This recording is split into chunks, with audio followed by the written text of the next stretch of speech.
Please আপু, আপনি আমার সঙ্গে এরকমটা করবেন না। দয়া করে আমাকে ছেড়ে দিন। আরে তুই এমন করছিস কেন? আমি কি তোকে ছেড়ে দেওয়ার জন্য এই পর্যন্ত নিয়ে এসেছি নাকি? আমি তোর সঙ্গে ওইটা করব, তারপর তোকে ছেড়ে দেব। তোকে তো আমি বলেছি তোকে আমার পছন্দ হয়েছে, আমি তোকে ভালোবাসি, কিন্তু তুই তো আমার কোনো কথাই শুনিস না। প্লিজ আপু, আপনি আমার বড় বোন হন। আপনার বাবা আমার বাবার বন্ধু। প্লিজ দয়া করে আপনি এরকমটা করবেন না। আপনার বাবা আর আমার বাবা জানতে পারলে খুব কষ্ট পাবে। প্লিজ আপনি আমাকে ছেড়ে দিন আর এখান থেকে চলে যেতে দিন। বললাম তো, এত কথা বলবি না। আমি তোকে কোনোভাবেই এখান থেকে যেতে দেব না। আমি যেটা করার জন্য মনস্থির করেছি আমি সেটা করেই ছাড়বো। আমাকে আমার সিদ্ধান্ত থেকে কেউ পিছপা হটাতে পারেনি, আর তুইও পারবি না। তো এত কথা বলে কোনো লাভ নেই। এই কথা বলে তৎক্ষণাৎ নদী সাগরকে ধাক্কা দিয়ে বিছানার উপরে ফেলে দিল আর তার হাত দুটো বিছানার সঙ্গে চেপে ধরে তার ঠোঁটে অনবরত কিস করতে থাকলো। সাগর নদীর থেকে নিজেকে ছাড়ানোর জন্য অনেক চেষ্টা করছিল, কিন্তু কোনোভাবেই পেরে উঠছিল না। প্রায় 5 মিনিট ধরে কিস করার পর নদী সাগরকে ছেড়ে দিল আর বলল, আচ্ছা তুই এরকম কেন বলতো? আমি একটা মেয়ে হয়ে তোকে এত কিছু করলাম, আর তুই একটা ছেলে হয়ে আমাকে এত কাছে পেয়েও ছেড়ে দিলি। বলতো শুনি, এর পেছনের কারণটা কি? কারণ আবার কি থাকতে যাবে? আমি তো আপনাকে বরাবরই নিজের বড় বোনের মতো দেখি, কিন্তু আপনি আমার সঙ্গে এটা কি করলেন? তার চাইতেও বড় কথা, আপনার বাবা আমার বাবার বন্ধু হয়। হ্যাঁ, সেটা তো আমি নিজেও জানি। তাতে কি হয়েছে? তাই বলি কি আমি তোর সঙ্গে প্রেম করতে পারবো না, তোকে ভালোবাসতে পারবো না? এটা কোনো হাদিসে লেখা আছে নাকি? আপু, আমি এখন আসছি। আর আজকের পর থেকে কখনোই আপনার কাছে প্রাইভেট পড়তে আসবো না। আমার দরকার নেই এমন প্রাইভেট পড়ার, যেখানে নিজের মান ইজ্জত নিয়ে টানাটানি করতে হয়। তাই নাকি? আচ্ছা ঠিক আছে, তাহলে তোকে কষ্ট করে এখানে আসতে হবে না। আমি নিজেই শ্বশুরবাড়ি চলে যাব। তারপর থেকে তোর পড়াশোনা থেকে শুরু করে সব কিছুর দায়িত্ব আমি নিজের হাতে তুলে নেব। সাগর তখন আর নদীর কথার কোনো পাত্তা না দিয়ে সেখান থেকে বের হয়ে চলে গেল। বাসায় এসে সে তার আম্মুকে ডাকতে লাগলো। আম্মু, ওই আম্মু, কোথায় তুমি? তাড়াতাড়ি নিচে এসো। কি হয়েছে তোর? তুই এইভাবে চেঁচামেচি করছিস কেন? কি হয়নি সেটাই জিজ্ঞাসা করো। তোমাদেরকে আমি আগেই বলেছিলাম আমি কোনো মেয়ে মানুষের কাছে টিউশনি পড়তে যাব না। তোমরাই আমাকে জোর করে পাঠালে, আর আজকে আমাকে একটা এত বড় অঘটনের সম্মুখীন হতে হলো। আমি আবার কি করলাম? তোর টিউশন টিচার তো তোর আব্বুই ঠিক করে রেখেছিল। তাছাড়া তোকে তো আর জোর করে ওই বাড়িতে পাঠানো হয়নি। তোর যদি পড়ার ইচ্ছা নাই থাকতো তুই না গেলেই পারতি। যাই হোক, বাদ দে এসব কথা। এখন আগে এইটা বল, কি হয়েছে? ওই মেয়ে আমাদের সঙ্গে প্রেম করতে চায়। মেয়েটা পাগল নাকি মাথা খারাপ সেটাই বুঝতে পারি না। ওই মেয়েটা আজ আমার সঙ্গে জোর করে ইন্টিমেট হতে চেয়েছিল। আরে বাবা, এসব তুই কি বলছিস? আমি তো তোর কথা বিশ্বাসই করতে পারছি না। নদীকে তো আমরা সবাই যথেষ্ট আর ভালো একটা মেয়ে বলে চিনি। তুই এসব কি বলছিস? আমি যা বলছি একদম সত্য কথাই বলছি। আমি কাল থেকে আর ওই বাড়িতে পড়তে যাব না। তাতে যদি আমি পরীক্ষায় ফেলও করি তাতেও কিছু যায় আসে না, কিন্তু আমি আর ওই বাড়িতে প্রাইভেট পড়তে যাব না। আচ্ছা ঠিক আছে, তোর আব্বু বাড়িতে আসুক, তারপর আমি তোর আব্বুর সঙ্গে কথা বলে তোকে জানাবো। তাছাড়া আমি তো তোকে ওখানে পড়তে পাঠাইনি, তোর আব্বু তো নিজেই তোকে ওখানে পড়তে পাঠিয়েছে। সাগর তখন কোনো কথা না বলে রাগে ফুসফুস করতে করতে নিজের রুমে চলে গেল। রুমে এসে বইপত্র রেখে ব্যালকনিতে দাঁড়িয়ে দাঁড়িয়ে বেশ কিছুক্ষণ সিগারেট টানলো আর তারপর রুমে এসে শুয়ে ঘুমিয়ে পড়ল। রাতের বেলা যখন সাগরের আব্বু বাসায় আসলো, তখন সাগরের আম্মু সাগরের আব্বুকে সব কিছু বলল। সব কিছু শুনে সাগরের আব্বু সাগরের আম্মুকে বলল, আমার মনে হয় তোমার ছেলে মিথ্যা কথা বলছে। নদী কখনো এরকম করতে পারে না। নদী যথেষ্ট ভদ্র একটা মেয়ে, তাকে সেই ছোটবেলা থেকে দেখে আসছি। তোমার ছেলে পড়াশোনা করতে চাইছে না তাই এরকম করছে। সেটা আমি কি করে বলবো? সেটা তুমি তোমার ছেলেকে ডেকে জিজ্ঞাসা করে নিলেই তো পারো, কে মিথ্যে বলছে আর কে সে তো সত্য বলছে। সেটা প্রমাণ হয়ে যায়। ঠিক আছে, কোনো সমস্যা নেই। আমি নদী আর সাগর দুজনকে সামনাসামনি রেখে কথাটা জিজ্ঞাসা করতে চাই। তাহলে প্রমাণ হয়ে যাবে কে সত্য কথা বলছে আর কে মিথ্যে কথা বলছে। কিন্তু আমার যতদূর মনে হয় তোমার ছেলেই মিথ্যে কথা বলছে। নদী কখনো এরকমটা করতেই পারে না।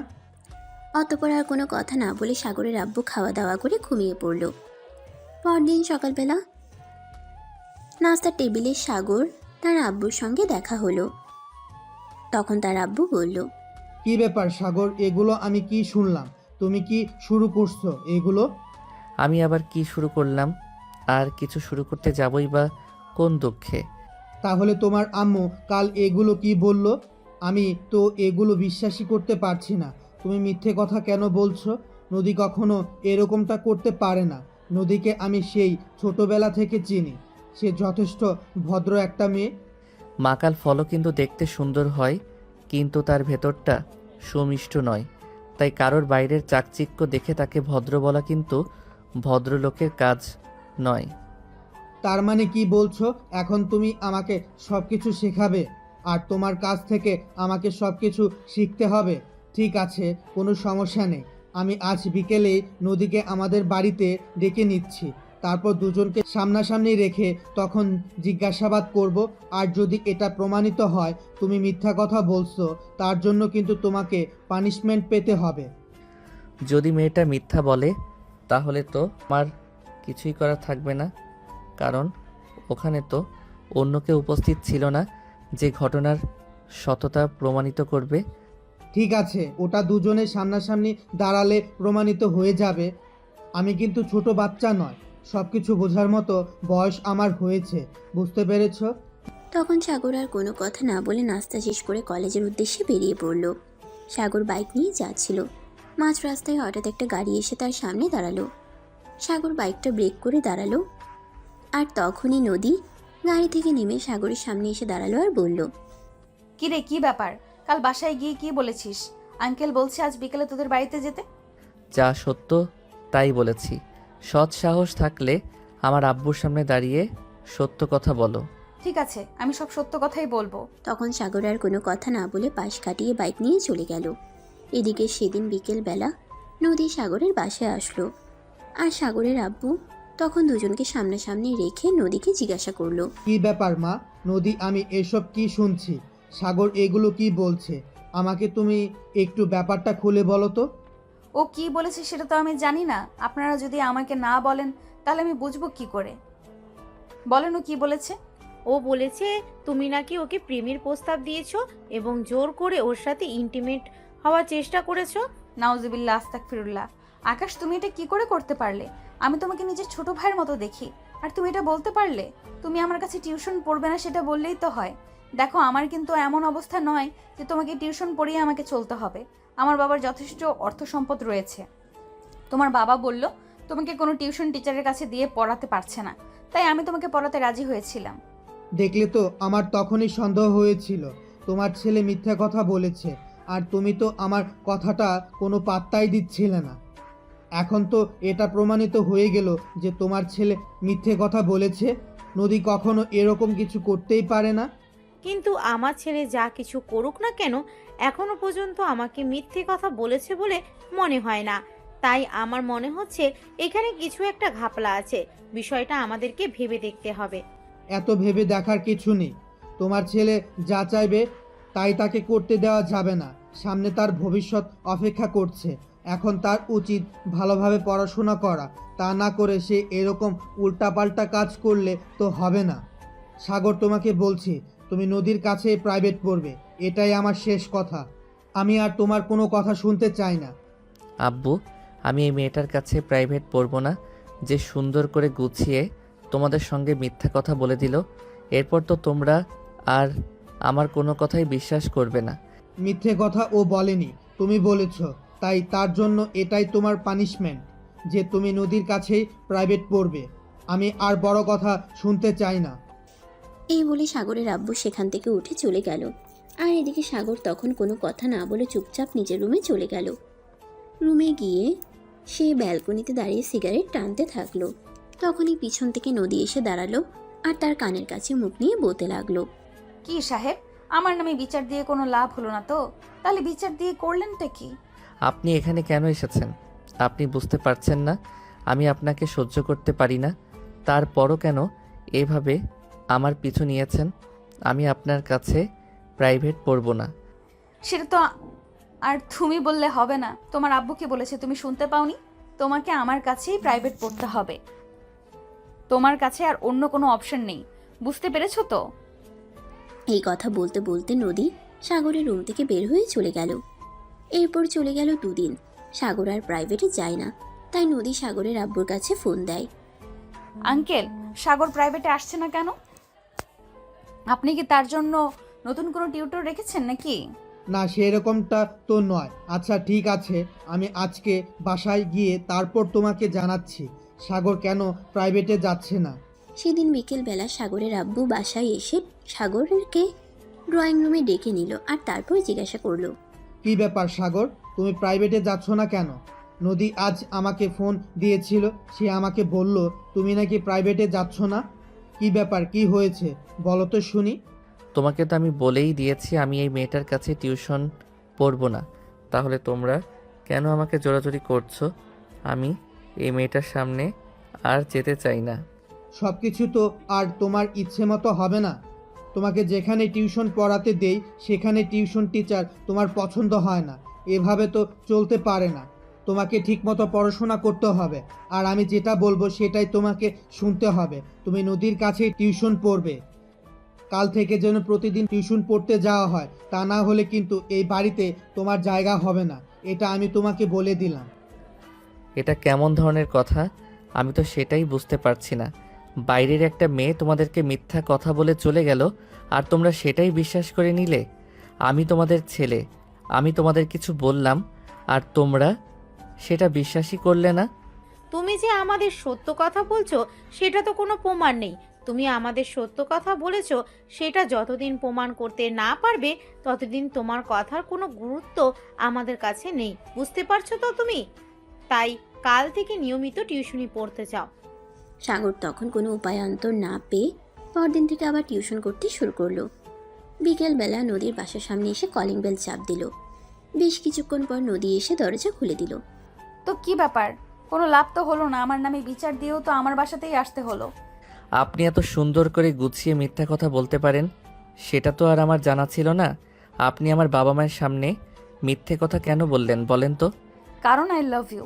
যাই হোক, বাদ দাও সেসব কথা। তুমি কাল থেকে কলেজে যাওয়ার সময় আমাকে আর ভার্সিটির সামনে নামিয়ে দেবে, কারণ আমাদের ড্রাইভার আঙ্কেল কিছুদিনের জন্য গ্রামের বাড়িতে বেড়াতে যাবে। তুমি তো জানো আমি গাড়ি চালাতে পারি না, তাই তুমি আমাকে নিয়ে যাবে। আপনি গাড়ি চালাতে পারেন না তাতে আমার কি হয়েছে? আমি কেন আপনার ড্রাইভার হতে যাব? আপনি অটো কিংবা রিকশায় করে ভার্সিটি চলে যাবেন, আমি আপনাকে লিফট দিতে পারবো না। সেটা বললে তো হবে না, আমাকে তোমরাই নিয়ে যেতে হবে। আর যদি নিয়ে যেতে না চাও তাহলে কিন্তু আমি আবার আঙ্কেলের কাছে তোমার নামে উল্টাপাল্টা বিচার দিব। কোনটা ভালো হবে সেটা তুমি বেছে নাও। আচ্ছা, আমি আপনার কোন জন্মের শত্রু আছিলাম যে আপনি আমার পিছনে এভাবে পড়ে আছেন? শত্রু না, ভালোবাসার মানুষ। আমি তোমাকে ভালোবাসি, আর তোমাকে আমি আমার করে পেতে চাই, তাই তো এসব করছি। প্লিজ দয়া করে আপনি আমাকে এসবের থেকে রেহাই দিন, আমি এসব নিতে পারছি না। আপনি যদি আমাকে ভালোভাবে টিউশন পড়াতে পারেন তো পড়ান, নয়তো বাদ দিয়ে দেন। দয়া করে আমাকে সব ঝামেলার মধ্যে জড়াবেন না। আচ্ছা ঠিক আছে, আজকের পর তোমাকে উল্টিয়ে দিলাম। আজ আর তোমাকে কিছুই বলবো না। বই বের করো, আমি তোমাকে তোমার পড়া বুঝিয়ে দিচ্ছি। সাগর তখন আর কোনো কথা না বলে বই বের করলো আর নদী তাকে পড়া বুঝিয়ে দিল। এরপর পড়া শেষ হলে সাগর বাসায় চলে আসলো। পরের দিন সকাল হতে না হতেই নদী সাগরকে ফোন দিল। সাগর তখন ঘুমাচ্ছিল, তাই ঘুম ঘুম চোখে ফোনটা রিসিভ করলো। আরে কি সমস্যা? এত সকালবেলা ফোন দিয়েছেন কেন? ঘুমটা নষ্ট করে দিলেন কেন? আমি আবার তোমার ঘুম নষ্ট করে দিতে যাব কেন? এখন সকাল সকাল 8টা বাজে, তুমি এখনো ঘুম থেকে ওঠোনি কেন? কলেজে যাবে কখন? ফ্রেশ হবে কখন? আর নাস্তাই বা করবে কখন? আমি কখন কি করব না করব সেটা একান্তই আমার ব্যক্তিগত ব্যাপার। আমি আমার ব্যক্তিগত ব্যাপারে কারো কাছে কৈফিয়ত দিতে বাধ্য নই।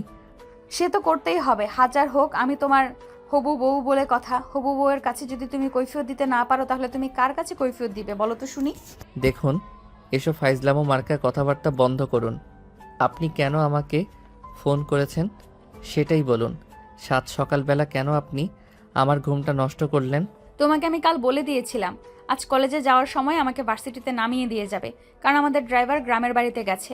সেটা তোমার মনে আছে কি নেই সেটা মনে করিয়ে দেওয়ার জন্যই তোমাকে ফোন দেওয়া। আমি তো আপনাকে বললাম আমি আপনার ড্রাইভার নই। আপনাকে কলেজে নিয়ে যাওয়া আর বাসায় পৌঁছে দেওয়ার দায়িত্বটা আমি নিতে পারবো না। তারপরও কেন আপনি আমাকে বিরক্ত করছেন? তোমাকে বিরক্ত করছি শুধুমাত্র এই কারণেই যে তুমি যাতে ভুলে না যাও। আমি কিন্তু আঙ্কেলের কাছে তোমার নামে বিচার দেব। উফ আল্লাহ, রক্ষা করো আমাকে। আমি এই মেয়ের জ্বালাতন আর সহ্য করতে পারছি না। এই কথা বলে সাগর সঙ্গে সঙ্গে ফোনটা কেটে দিল আর বিছানা থেকে নেমে ওয়াশরুমে চলে গেল। তারপর ফ্রেশ হয়ে নাস্তা করে কলেজের উদ্দেশ্যে বেরিয়ে পড়ল। কলেজে যাওয়ার পথেই নদীর বাসা সেখানে। বাসার সামনে এসে বাইক দাঁড় করালো। নদী সেখানে অনেকক্ষণ ধরেই অপেক্ষা করছিল। কি ব্যাপার, এত দেরি হলো কেন? আমি তোমাকে সেই কখন থেকে ফোন দিয়েছিলাম। এতক্ষণ লাগে নাকি তোমার বাসা থেকে এই পর্যন্ত আসতে? আপনি আমাকে ফোন দিয়েছেন আর তার সঙ্গে সঙ্গে যে আমাকে চলে আসতে হবে এরকম তো কোনো কথা নেই। আমার তো কাজ থাকতে পারে, তাই নাকি? আমার কাজ শেষ করা যখন আমার সময় হয়েছে তখনই আমি এসেছি। তুমি ইদানিং বড্ড বেশি কথা বলতে শিখেছো।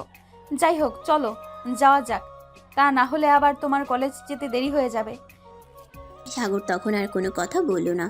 নদী বাইকে উঠে বসতেই বাইক স্টার্ট দিল আর তার ভার্সিটির সামনে এসে তাকে নামিয়ে দিয়ে কলেজে চলে আসলো। কলেজে এসে বাইকটা পার্ক করে ক্যাম্পাসের দিকে হাঁটা দিল। তখনই হঠাৎ একটা মেয়ের সঙ্গে তার ধাক্কা লেগে গেল। আরে সাগর, এটা তুমি কি করলে? চোখে দেখতে পাও না নাকি? দিলে তো আমার জামাটা নষ্ট করে। আই অ্যাম সরি রিয়া, আমি আসলে তোমাকে দেখতে পাইনি। এমনিতেও আমি অন্যমনস্ক হয়ে ক্লাসের দিকে যাচ্ছিলাম, তাই তুমি এদিকে আসছো সেটা খেয়াল করতে পারিনি। কি হয়েছে যার কারণে তুমি এভাবে অন্যমনস্ক হয়ে হেঁটে যাচ্ছিলে বলো আমাকে। বাদ দাও, তোমার জামাটা তো পুরো নষ্ট হয়ে গেছে। এখন তো তোমাকে আবার জামা চেঞ্জ করে তারপর কলেজে আসতে হবে।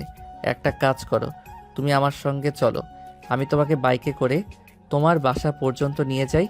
তারপর তুমি ড্রেস চেঞ্জ করলে আবার তোমাকে নিয়ে কলেজে চলে আসবো। তোমাকে কষ্ট করতে হবে না, আমি নিজেই চলে যেতে পারবো। আরে না, এটা বললে হয় নাকি? আমার জন্য তোমার জামা নষ্ট হয়েছে, তাই আমার উচিত তোমাকে তোমার বাসা পর্যন্ত নিয়ে যাওয়া আর ড্রেস চেঞ্জ করার পর তোমাকে কলেজে নিয়ে আসা। চলো আমার সঙ্গে, আমি তোমাকে তোমার বাসায় নিয়ে যাচ্ছি। তখন রিয়া আর কোনো কথা না বলে সাগরের সঙ্গে বাইকে উঠে বসলো আর বাইক চালিয়ে সাগর রিয়াকে তাদের বাড়ির সামনে নিয়ে আসলো।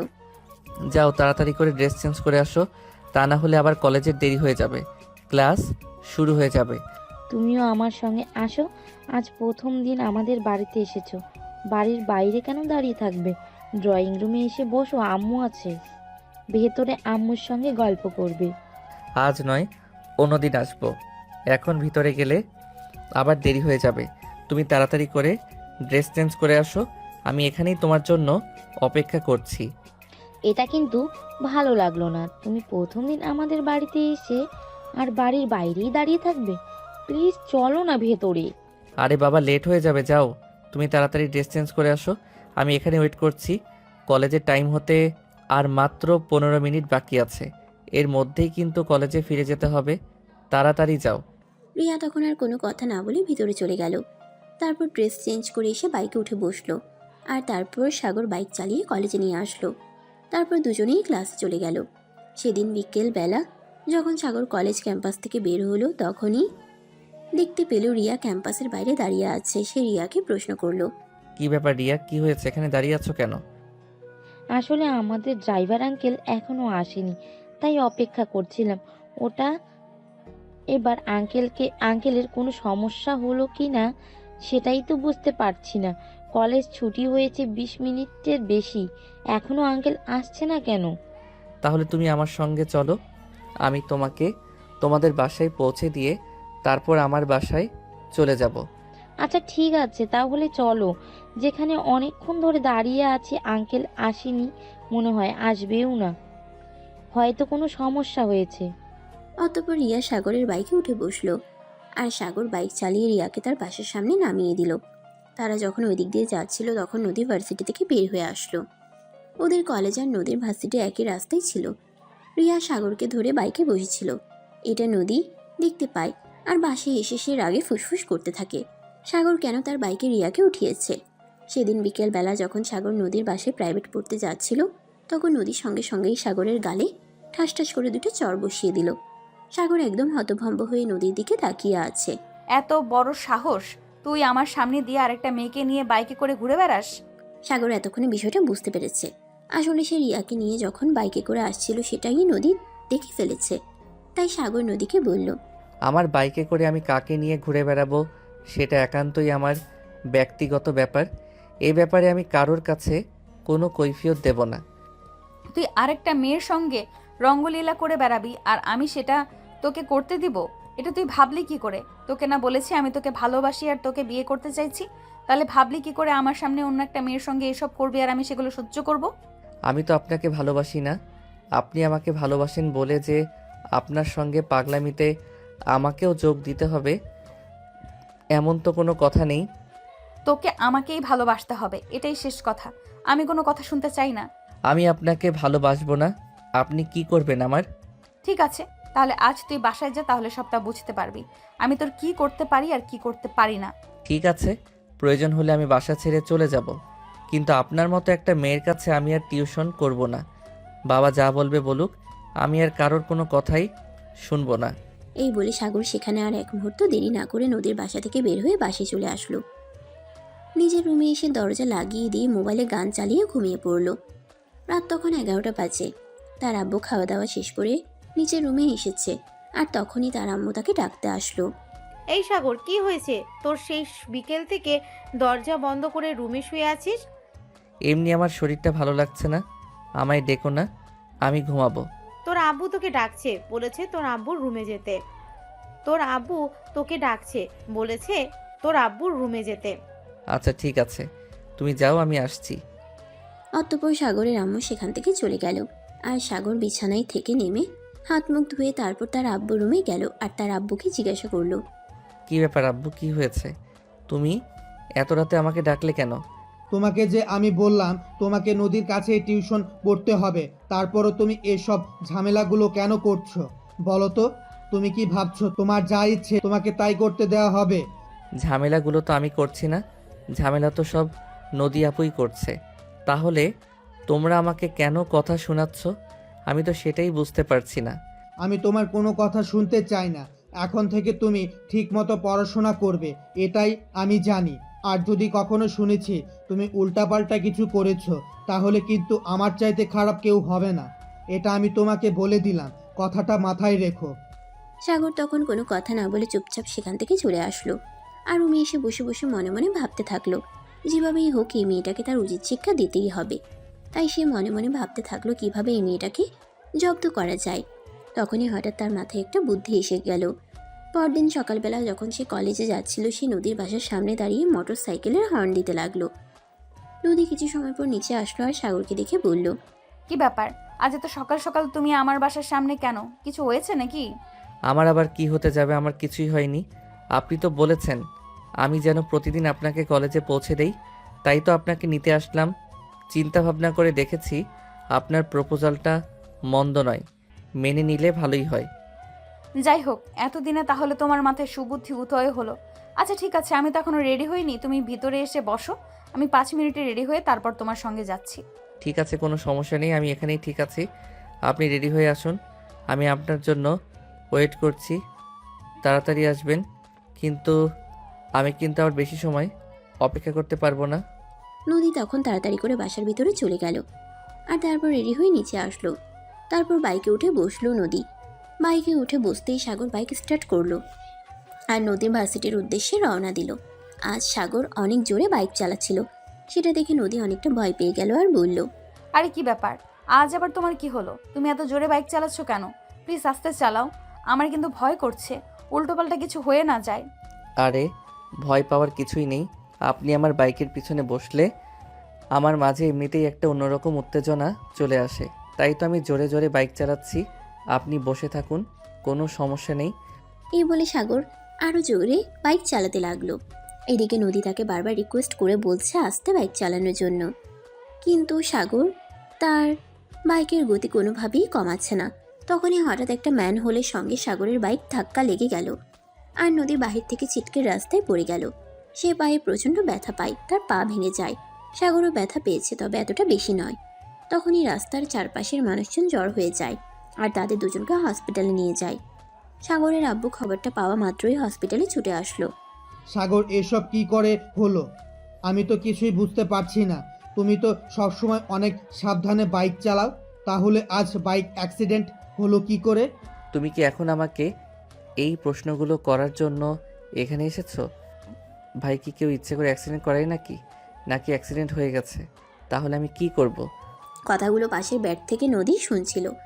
তখন নদী সাগরের আব্বুকে উদ্দেশ্য করে বলল, আঙ্কেল প্লিজ আপনি ওকে বকবেন না, ওর কোনো দোষ নেই। ও ঠিক মতোই বাইক চালাচ্ছিল, হঠাৎ একটা ম্যানহোলের সঙ্গে ধাক্কা লেগে গেল আর দুজনেই ছিটকে পড়ে গেলাম। আমি একা ব্যথা পেয়েছি সেরকম তো নয়, সাগরও তো ব্যথা পেয়েছে। কিন্তু তোমার অবস্থা তো অনেক খারাপ। তোমার তো পা ভেঙে গেছে। তোমার তো মনে হয় 3-4 মাস বেড রেস্ট থাকতে হবে। তোমার পড়াশোনা কি হবে সেটা একবার চিন্তা করে দেখেছো? আমার পড়াশোনা আমি ঠিক মতোই করতে পারবো, এই ব্যাপারে আপনাকে চিন্তা করতে হবে না। কিন্তু প্লিজ আপনি ওকে বকাবকি করবেন না, ওর কোনো দোষ নেই। আমি একটা ব্যাপার কিছুতেই বুঝতে পারলাম না, ওর জন্য তোমার পায়ে ব্যথা পেলে তারপরও তুমি ওর সাপোর্ট করছো, ওর হয়ে কথা বলছো কেন? আমি সেটাই তো বুঝতে পারছি না। তোমাকে পটানোর চেষ্টা করছে বাবা, সেটা তুমি বুঝতে পারছো না। যাই হোক ম্যাডাম, আপনি কিন্তু একদম পাক্কা খেলোয়াড়। আরে সাগর, এসব তুই কি বলছিস? কিসের পাক্কা খেলো? আর তোর কি এখনো মাথা ঠিক হয়নি নাকি সব সময় তোকে পাগলের মতো এসব কথা বলে যেতে হবে? এসব তুই দয়া করে বন্ধ কর। আমি তোর এসব ফাজলামো আর নিতে পারছি না। আব্বু, তুমি এখন এখান থেকে চলে যাও। নদী আপুকে একা একা থাকতে দাও, তাহলেই দেখবে খুব তাড়াতাড়ি সুস্থ হয়ে যাবে। সাগরের আব্বু তখন কোনো কথা না বলে চুপচাপ সেখান থেকে বের হয়ে গেল। আর সাগরের আম্মু তখন সাগরকে বলল, আচ্ছা বাবা, আমি তো তোর মা, এবার তুই আমাকে সত্য ঘটনাটা খুলে বল, শুনি আসলে কি হয়েছিল। কিছুই না আম্মু, যা কিছু হয়েছে সব আমি ইচ্ছা করেই করেছি, শুধুমাত্র এই মেয়েটাকে জব্দ করার জন্য। এই মেয়েটা কেন বুঝতে পারে না আমি তাকে পছন্দ করি না, কেন সে আমার পিছনে এভাবে পড়ে আছে। তাই বলে এরকমটা করা কিন্তু একদমই উচিত হয়নি। আমি জানি এসব কিছু তুই ইচ্ছে করেই করেছিস, কিন্তু তোর আব্বুর সামনে এসব কথা আমি বলিনি, কারণ তোর আব্বু রেগে যাবে আর তোকে বকাবকি করবে তাই। অতঃপর সাগরের আম্মু সেখান থেকে চলে গেল। 7 দিন পর সাগর হসপিটাল থেকে রিলিজ পেল, কিন্তু নদীকে হসপিটালে আরও 1 মাসের মতো থাকতে হবে, কারণ তার পায়ের অবস্থা খুবই খারাপ। আজ সাগর হসপিটাল থেকে চলে যাবে, তাই নদীর সামনে এসে দাঁড়ালো আর বলল, এবার হসপিটালে শুয়ে শুয়ে প্রেম করুন, ঠিক আছে ম্যাডাম? তুমি আমার সঙ্গে যতই খারাপ আচরণ করো না কেন, আমি কিন্তু কখনোই তোমাকে ভুল বুঝবো না, বিকজ আই লাভ ইউ। তুমি আমাকে ভালো নাই বাসতে পারো, তার মানে এই নয় যে আমার ভালোবাসা আমাকে ভুলে যেতে হবে। আমি তোমাকে না হয় একতরফাই ভালোবেসে যাব। যদি কোনো দিন আমার ভালোবাসাটা বুঝতে পারো তাহলে আমার কাছে ফিরে এসো। আমার ভালোবাসার দরজা সবসময় তোমার জন্য খোলা থাকবে। এবার হসপিটালে বসে বসে ভালোবাসার জন্য অপেক্ষা করতে থাকুন, আমি আসি। এই বলে সাগর হসপিটাল থেকে চলে আসলো। এরপর দেখতে দেখতে 1 মাস সময় চলে গেল। আজ নদীকে হসপিটাল থেকে রিলিজ করা হয়েছে। নদীর আব্বু আম্মু নদীকে নিতে হসপিটালে এসেছে। সেই সঙ্গে সাগরের আব্বু এসেছে নদীর সঙ্গে দেখা করতে। মামুনি, এখন তুমি কেমন আছো? আলহামদুলিল্লাহ আঙ্কেল, এই তো ভালো আছি। আচ্ছা আঙ্কেল, সাগর কেমন আছে? সে তো এর মধ্যে একবারও আমাকে দেখতে আসলো না। এই ফাজিলটার সম্পর্কে আর কথা বলো না। এটাকে আমি কতবার বলেছি একবার তোমার সঙ্গে দেখা করে আসার জন্য, কিন্তু সে আমার কোনো কথাই শুনলো না। আর তোমার সঙ্গে দেখা করতেও আসলো না। সে যদি নিজের থেকে না আসে তাহলে আমি কি করব বলো? আমি তো আর তাকে জোর করে নিয়ে আসতে পারবো না। ঠিক আছে আঙ্কেল, কোনো সমস্যা নেই। আমি সুস্থ হয়ে নেই, তারপর না হয় আমি নিজেই সাগরের সঙ্গে দেখা করতে চলে যাব। আঙ্কেল, আপনাকে একটা কথা বলবো, রাখবেন? দেখো নদী, তুমি আমার বন্ধুর মেয়ে, সেটা ঠিক আছে, কিন্তু সেই ছোটবেলা থেকে আমি তোমাকে আমার নিজের মেয়ের মতোই স্নেহ করি ভালোবাসি। তুমি আমাকে কোনো কথা বলবে তা আমি সেটা রাখবো না, এমনটা কখনোই হতে পারে না। বলো তুমি কি বলবে? আঙ্কেল, আমি যদি আপনার পুত্রবধূ হতে চাই, আপনি কি আমাকে আপনার পুত্রবধূ বানাবেন? কেন নয়, অবশ্যই আমি তোমাকে আমার বাড়ির পুত্রবধূ বানাতে চাই, কিন্তু সমস্যা তো একটাই, তুমি যে আমার ছেলের চাইতে বয়সে বড়। যদিও এটা আমার কাছে কোনো ব্যাপার না। আঙ্কেল, যদি এটা আপনার কাছে কোনো সমস্যা না হয় তাহলে আমি সাগরকে বিয়ে করতে চাই। আমি আপনার বাড়ির পুত্রবধূ হতে চাই। আমি সাগরকে ভালোবাসি। তখনই নদীর পাশ থেকে তার ছোট বোন তাকে বলল, আপু, এইসব তুই কি বলছিস?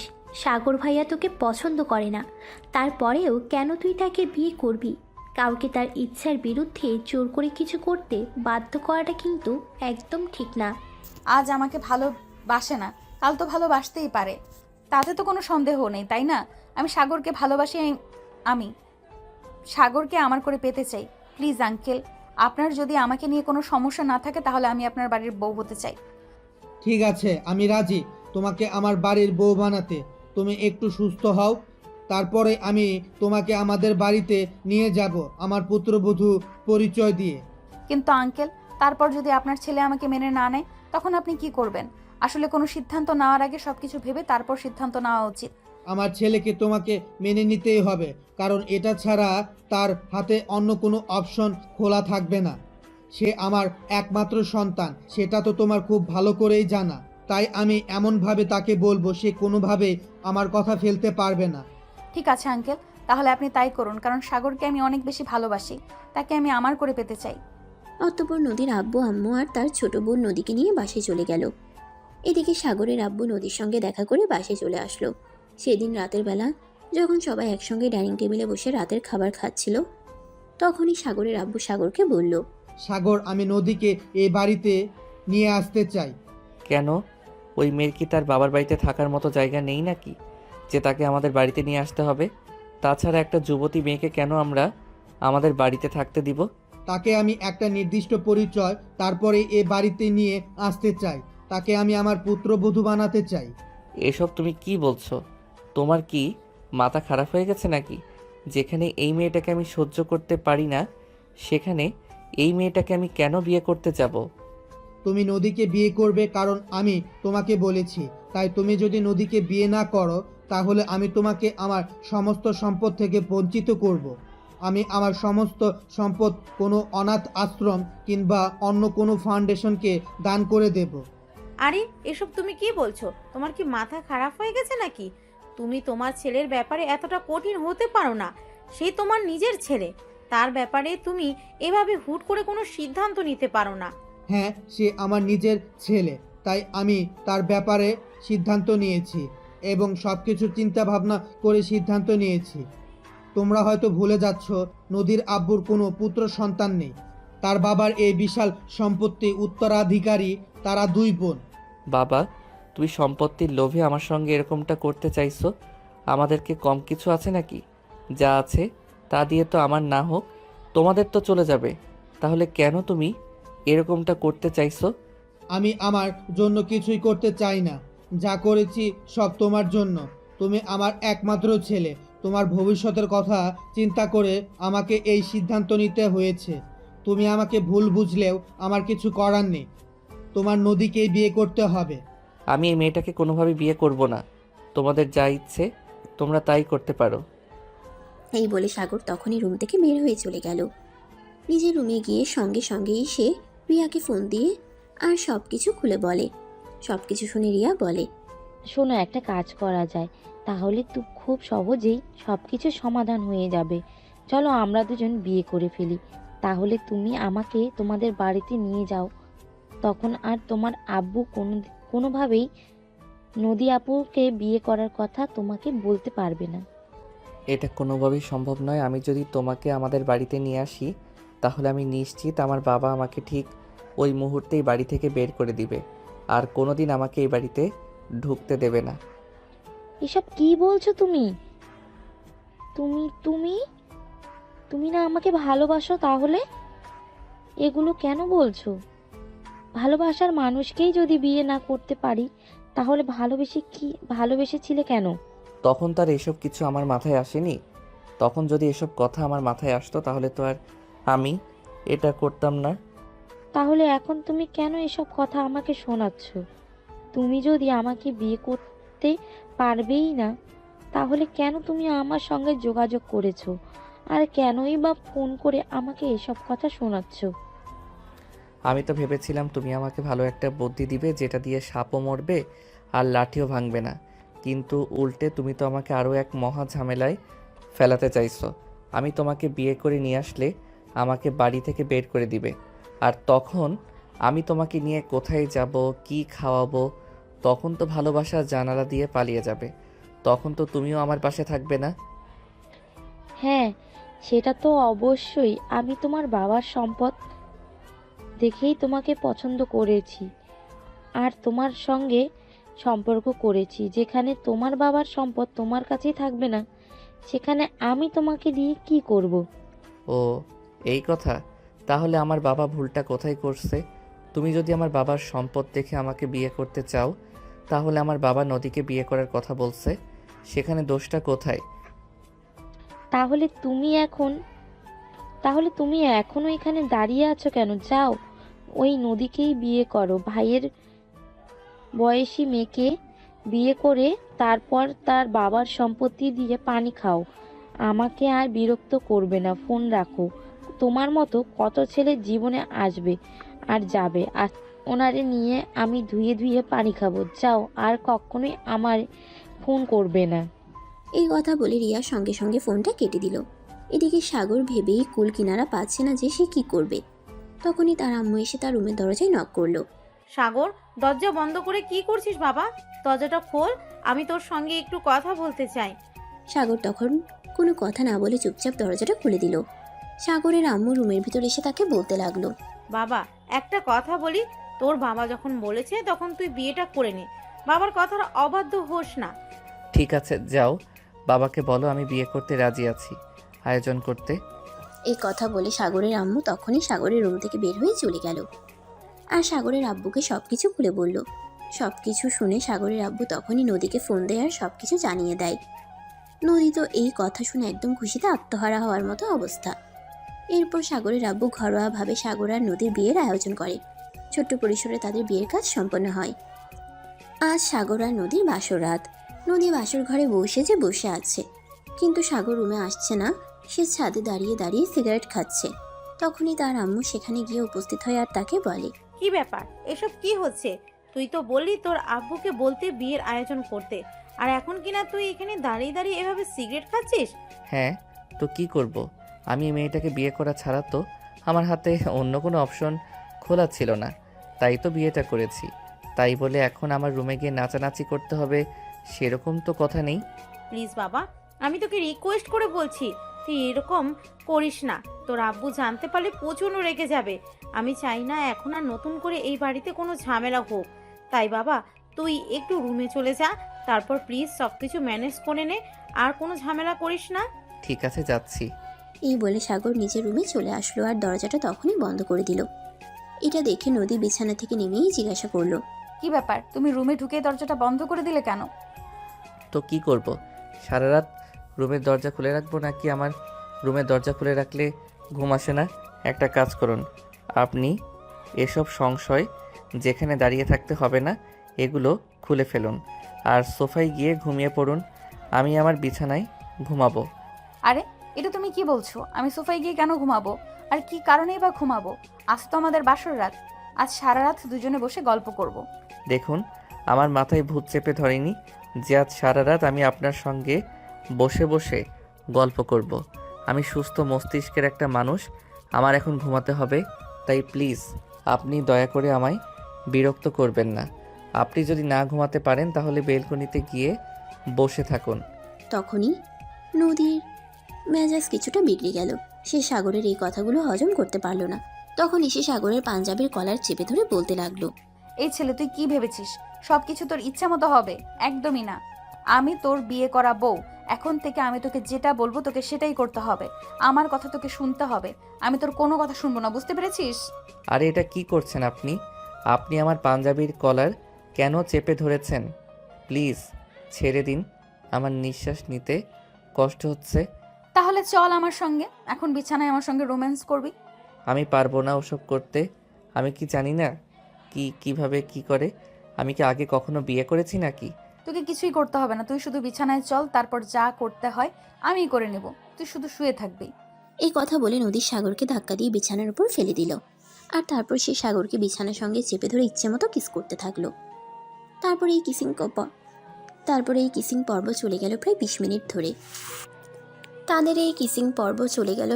মিনিট ধরে। নদী সাগরের সারা শরীরে কিস করেই যাচ্ছে, যেন থামতে চায় না। আর এদিকে সাগর নিজেকে কোনোভাবেই কন্ট্রোল করতে পারছে না। তার যেন বারবার নদীর মধ্যে হারিয়ে যেতে ইচ্ছে করছে।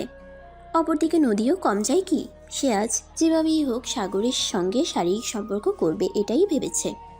তাই সে তার মতো করেই সাগরকে উত্তেজিত করার চেষ্টা করে চলেছে। সাগর একটা ছেলে মানুষ, যতই হোক সে আর কতক্ষণ নিজেকে ধরে রাখবে। তাই অবশেষে বাধ্য হয়ে নদীর কাছে নিজেকে বিলিয়ে দিল।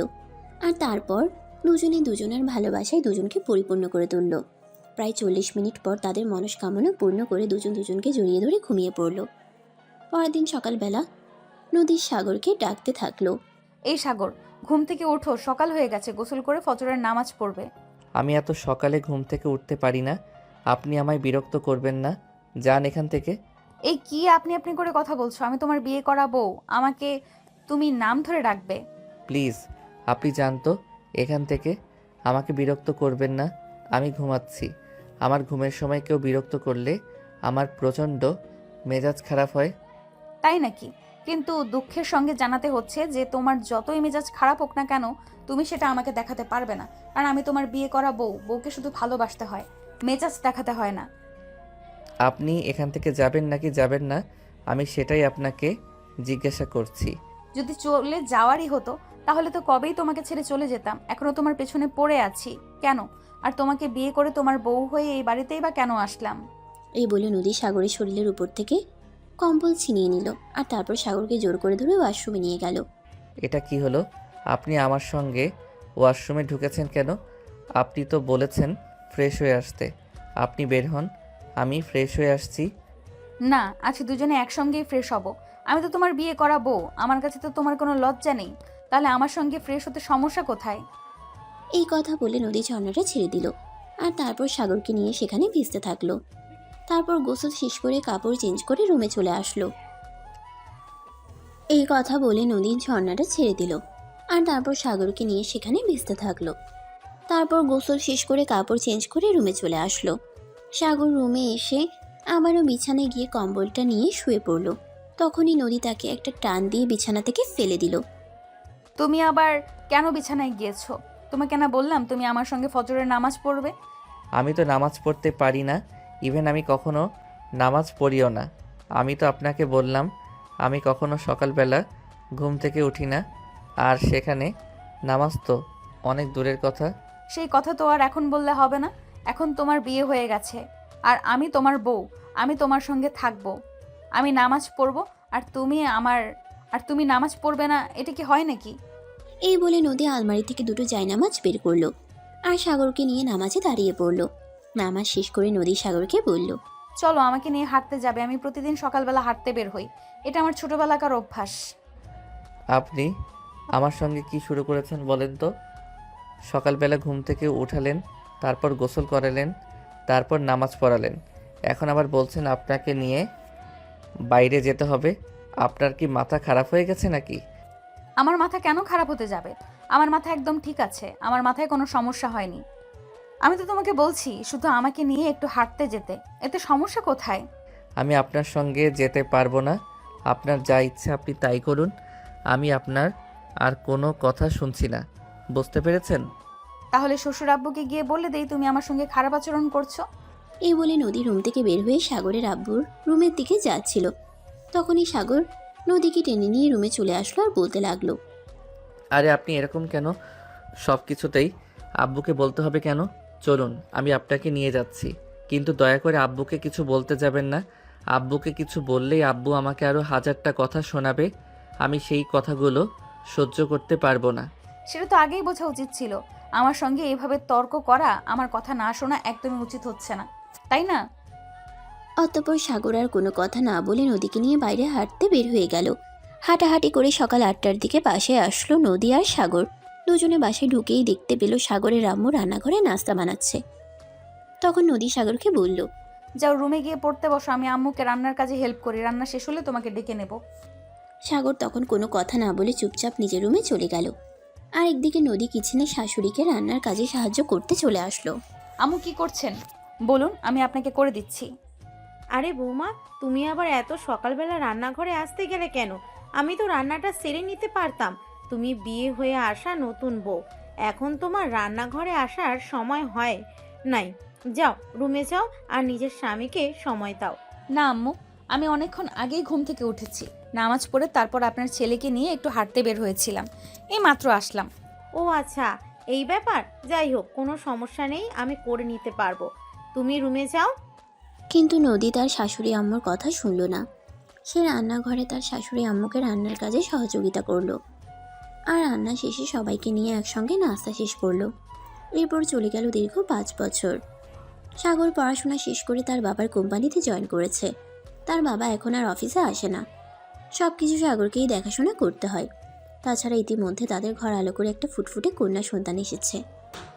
সাগর আর নদী তাদের মেয়ের নাম রেখেছে মোহনা। মোহনা মেয়েটা বড্ড মিষ্টি, তার চেহারার দিকে তাকালে দুনিয়ার সমস্ত কষ্ট ভুলে যাওয়া যায়, এত সুন্দর মেয়েটা। ওইদিকে সেদিন সাগর নিজের কেবিনে বসে কাজ করছিল, তখনই ম্যানেজার এসে তাকে বলল, স্যার, আপনাকে তো আজ বিকালে একটা মিটিংয়ের জন্য চট্টগ্রাম যেতে হবে। কি বলেন? আজ বিকেলে আমাকে চট্টগ্রাম যেতে হবে? সে কথা আপনি আমাকে আগে বলেননি কেন? এটা তো আপনার আরও আগে আমাকে বলা উচিত ছিল। স্যার, আসলে আমি আপনাকে বলতেই ভুলে গিয়েছিলাম। আই এম সরি স্যার, আমার একদমই মনে ছিল না। আচ্ছা ঠিক আছে, কোনো সমস্যা নেই, তাহলে আমি এক্ষুনি রওনা দিচ্ছি। আপনি একটা কাজ করুন, অফিসের দিকটা আপনি সামলে নিন আর আমার বাসায় একটু ফোন করে জানিয়ে দিবেন আমি আজ বাসায় ফিরতে পারবো না। আমি যদি ফোন দেই তাহলে আমাকে 1000টা কথা শুনতে হবে। কেন আমি আগে থেকে তাদেরকে জানালাম? আচ্ছা ঠিক আছে, কোনো সমস্যা নেই, আমি ম্যাডামকে বলে দেবো আপনি অফিসের জরুরি কাজে চট্টগ্রাম চলে গেছেন, আজ বাসায় ফিরতে পারবেন না। ধুর ছাই, আরও তো একটা মহা ঝামেলা রয়ে গেল। আজ তো আমার মেয়ে মোহনাকে নিয়ে একবার ডক্টরের কাছে যাওয়ার ছিল। নদী তো আমাকে বলে দিয়েছিল বিকেলবেলা যেন অফিসার করে তাড়াতাড়ি বাসায় চলে যাই, মোহনাকে নিয়ে ডক্টরের কাছে যেতে হবে। ওটার কি হবে? স্যার, আপনি কোনো চিন্তা করবেন না, এটা আমি সামলে নিতে পারবো। মোহনা মামুনিকে নিয়ে আমি ডক্টরের কাছে চলে যাব, আপনি নিশ্চিত মনে চট্টগ্রামে যান। অতঃপর সাগর কোনো কথা না বলে অফিস থেকে তখনই বের হয়ে গেল আর চট্টগ্রামের উদ্দেশ্যে রওনা দিল। সেখান থেকে মিটিং শেষ করে আসতে পরের দিন বিকেল হয়ে গেল। সাগর দরজার সামনে দাঁড়িয়ে কলিং বেল চেপে যাচ্ছে, কিন্তু কেউ দরজা খুলছে না, কারণ সবাই তখন নিজেদের রুমে ঘুমাচ্ছিল। তখনই সাগরের মেয়ে মোহনা তার আম্মুকে ডাকতে লাগলো, আম্মু, ও আম্মু, ঘুম থেকে ওঠো, কে যেন কলিং বেল বাজাচ্ছে অনেকক্ষণ ধরে। ঠিক আছে আম্মু, চলো আমার সঙ্গে, গিয়ে দেখি কে এসেছে। এই বলে নদী আর তার মেয়ে নিচে আসলো। দরজা খুলেই দেখে সাগর দরজার বাইরে দাঁড়িয়ে আছে। তার মেয়ে তাকে দেখে লাফ দিয়ে তার কোলে চলে গেল। আব্বু, আব্বু, তুমি কোথায় গিয়েছিলে? জানো আমি তোমাকে খুঁজেছি, কোথাও তোমাকে খুঁজে পাইনি। আম্মু, আই এম সরি, আমি তো অফিসের একটা কাজে চট্টগ্রাম চলে গেছিলাম, খুব তাড়াতাড়ি করে চলে যেতে হয়েছিল, তাই তোমাকে বলে যেতে পারিনি। আই এম সরি, এবারের মতো আমাকে ক্ষমা করে দাও। ঠিক আছে, আমি তোমাকে ক্ষমা করে দিলাম, তবে আর কখনো এরকম করবে না। আই লাভ ইউ আব্বু, মা। আই লাভ ইউ টু আম্মু। চলো এখন ভিতরে যাই, ফ্রেশ হয়ে খাওয়া দাওয়া করে নেই, তারপর আজ সারা বিকাল তোমার সঙ্গে গল্প করব আর খেলাধুলা করব। আম্মু, দেখলে তো আমার আব্বু কত ভালো, আজ সারা বিকাল আমার সাথে গল্প করেছে আর খেলাধুলা করবে। আমি আমার আব্বুকে অনেক ভালোবাসি। এই বলে সাগর তার বউ আর তার মেয়েকে নিয়ে রুমে চলে আসলো। তারপর ওয়াশরুমে যেয়ে ফ্রেশ হয়ে নিল আর খাওয়া দাওয়া করে তারপর তার মেয়ের সঙ্গে সময় কাটাতে থাকলো। এভাবেই চলে গেল সেদিনের বিকেলটা। রাত 11টা বাজে, মোহনা তখনও খেলাধুলা করছে, ঘুমায়নি। তখন সাগর তার মেয়েকে বলল, কি ব্যাপার আম্মু, কি হয়েছে? এত রাত হয়েছে, তুমি এখনো ঘুমাচ্ছ না কেন? আব্বুর তো সকালে অফিসে যেতে হবে, তাড়াতাড়ি ঘুমিয়ে পড়ো। আব্বু, আমি ঘুমিয়ে যাচ্ছি, তবে আগে আমাকে একটা পাপ্পি দাও, তোমার পাপ্পি না খেলে আমার ঘুম আসে না। ঠিক আছে আম্মু, কোনো সমস্যা নেই, এই যে আমি তোমাকে পাপ্পি দিচ্ছি। উম্মা উম্মা। এবার তো হলো, এবার দয়া করে তাড়াতাড়ি ঘুমিয়ে পড়ো লক্ষ্মী মেয়ে আমার। তোমার মতো মেয়ে হয় না, তুমি আমার কত যত্ন নাও আর কত ভালোবাসো। এই বলে সাগর তার মেয়েকে ঘুম পাড়িয়ে দিল। এদিকে নদী রান্নাঘরের কাজকর্ম সেরে ততক্ষণে রুমে এসেছে। মোহনা ঘুমিয়ে গেছে। এটা দেখে নদী বলতে লাগলো, বাহ বাহ, খুব ভালো তো, ভালোই বাবা হয়েছো, মেয়েকে একদম ঘুম পাড়িয়ে ফেলেছো। আমি তো ভেবেছিলাম আমার কাজকর্ম সব শেষ করে তারপর এসে মেয়েকে ঘুম পাড়াতে হবে, কিন্তু তার আগেই তো তুমি আমার কাজটা করে দিয়েছো। হ্যাঁ, তাড়াতাড়ি ঘুম পাড়িয়ে দিয়েছি যাতে তুমি রুমে এসে আর সময় নষ্ট না করো, যাতে রুমে আসার পর সমস্ত সময়টা শুধু আমাকেই দাও। তাই তো মেয়েকে তাড়াতাড়ি ঘুম পাড়িয়ে দিলাম। তোমাকে সময় দেব মানে? আমি তোমাকে সময় দিতে পারবো না, আমার শরীরটা খুব টায়ার্ড লাগছে, আমাকে ঘুমাতে হবে, আমায় বিরক্ত করো না। এই বলে নদী বিছানায় শুয়ে মেয়ের পাশে ঘুমিয়ে পড়ছিল, কিন্তু সাগর কি আর তাকে সেটা করতে দেবে? সাগর তাকে টান দিয়ে নিজের বুকের সঙ্গে মিশিয়ে নিল আর তার ভালোবাসা ভরিয়ে দিতে থাকলো। প্রায় 1 ঘন্টা পর তাদের ভালোবাসা আদান প্রদান পর্ব শেষ হলে মেয়েকে বুকে নিয়ে ঘুমিয়ে পড়ল। এভাবেই চলছিল তাদের দিনগুলো ঠিক স্বপ্নের মতো। কিন্তু হঠাৎ একদিন সাগর অফিসে কাজ করছিল, তখনই একটা মেয়ে তার কেবিনের দরজায় নক করে। Excuse me, may I coming? Yes, আসুন। তা কি ব্যাপার, বউ বাচ্চা নিয়ে দেখছি ভালোই আছো। আমার কথা বুঝি ভুলেই গেছো নাকি আমাকে না ভালোবাসতে? তাহলে এত তাড়াতাড়ি ভুলে গেলে কি করে? এই কথা শুনে সাগর ল্যাপটপ বন্ধ করে রিয়ার দিকে ফিরে তাকালো। রিয়াকে দেখে তো সে একদম অবাক। এতদিন পর রিয়া এখানে কি করে আসলো, আর তার অফিসের ঠিকানাই বা কি করে জানলো? আরে রিয়া, তুমি এখানে আমার অফিসে কিভাবে আসলে? তুমি তো আমার অফিসের ঠিকানা জানতে না, তাহলে কি করে আসলে?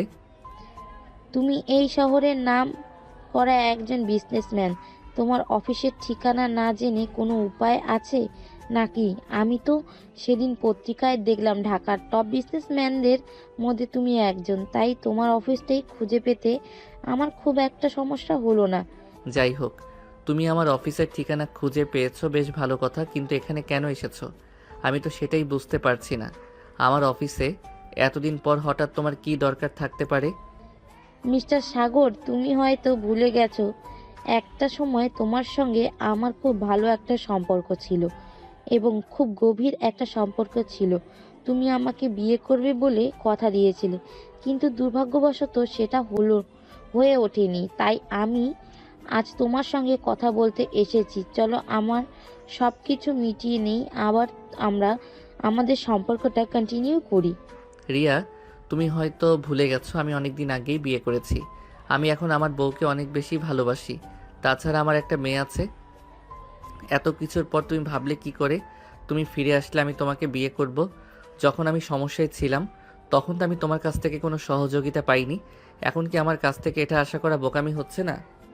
না, হচ্ছে না, কারণ আমি এখনো তোমাকে ততটাই ভালোবাসি, যতটা সেদিন ভালোবাসতাম। কিন্তু তখন আমি সেটা বুঝে উঠতে পারিনি, এখন আমি এটা বুঝতে পেরেছি। তাই আমি তোমার খোঁজ নিয়ে তোমার কাছে চলে এসেছি। এখন তুমি আমাকে বিয়ে করবে। তোমার কি মাথা খারাপ হয়ে গেছে নাকি? আমি তো সেটাই বুঝতে পারছি না।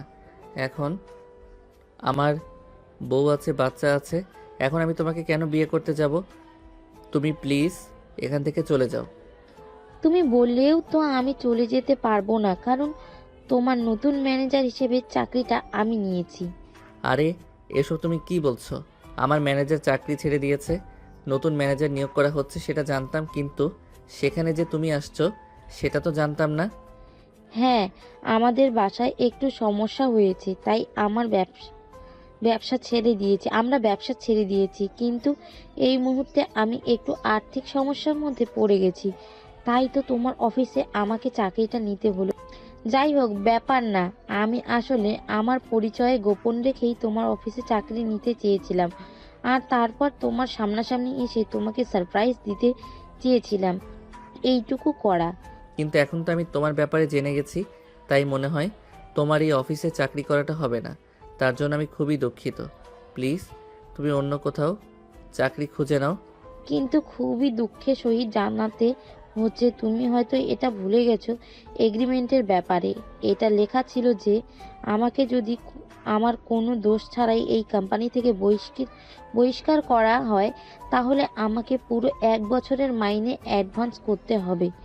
সমস্যা নেই, আমি তোমাকে পুরো 1 বছরের মাইনে দিয়ে দিব, তাতে আমার খুব বেশি একটা প্রবলেম হবে না। কিন্তু তোমাকে আমি আমার অফিসে রাখতে পারবো না, কারণ আমি খুব ভালোভাবেই বুঝতে পেরেছি তুমি এখানে একটা অসৎ উদ্দেশ্য নিয়ে এসেছো, যেটা তোমার আর আমার কারোর জন্যই ভালো হবে না।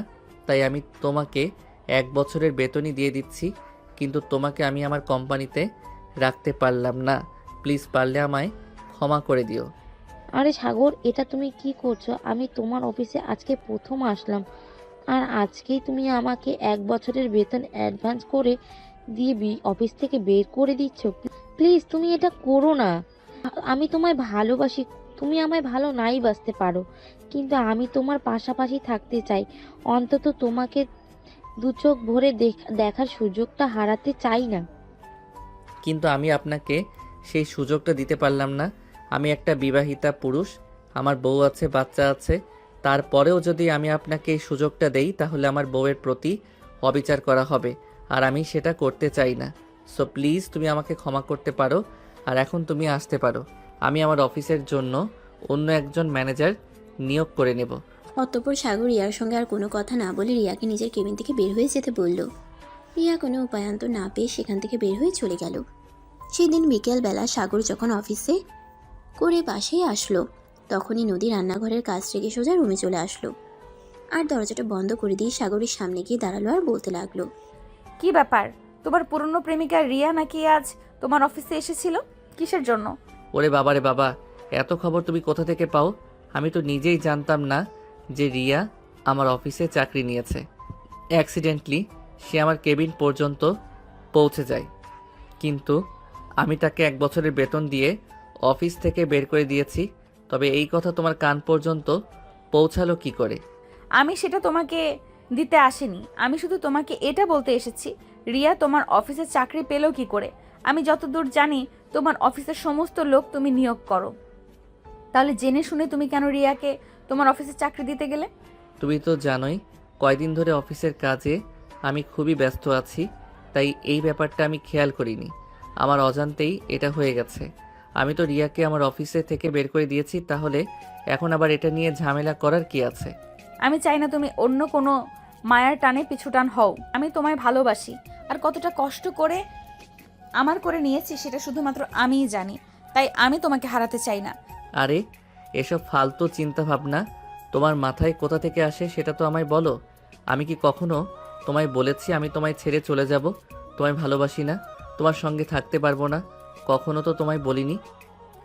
তাহলে এসব ফালতু চিন্তা ভাবনা কেন করছো? তুমি আমার বিয়ে করা বউ, আমাদের একটা বাচ্চা আছে, আমরা খুব ভালো লাইফ ক্রিয়েট করছি। তাহলে কেন এসব চিন্তা ভাবনা করছো? কারণ ছেলেদেরকে আমি একটুও বিশ্বাস করি না।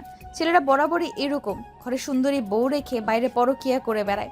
কিন্তু বিশ্বাস করো, তুমি যদি এইসব কিছু করতে চাও তাহলে আমি তোমার ওইটা কেটে হাতে ধরিয়ে দিব। ওরে বাবারে বাবা, কি সাংঘাতিক কথা! তুমি এটা ভাবলে কি করে আমি এরকম একটা কাজ করতে যাব? কখনোই না। আমি আমার বউ বাচ্চাকে অনেক বেশি ভালোবাসি। যদিও একটা সময় ছিল যখন আমি তোমায় সহ্য করতে পারতাম না, কিন্তু এখন যে আমি তোমায় কতটা ভালোবাসি সেটা তুমি নিজেই জানো। তাহলে এসব চিন্তা ভাবনা তোমার মাথায় কেন নিচ্ছ বলো? ঠিক আছে, আমি এসব চিন্তা আমার মাথা থেকে ঝেড়ে ফেলে দিচ্ছি। তবে আর কোনো দিনও যেন ওই মেয়েটাকে তোমার অফিস বা তোমার আশেপাশে দেখতে না পাই। তাহলে কিন্তু আমি ওই মেয়েটাকে একদম খুন করে ফেলবো। এটা তুমি ওই মেয়েটাকে বলে দিও। ঠিক আছে বাবা, কোনো সমস্যা নেই।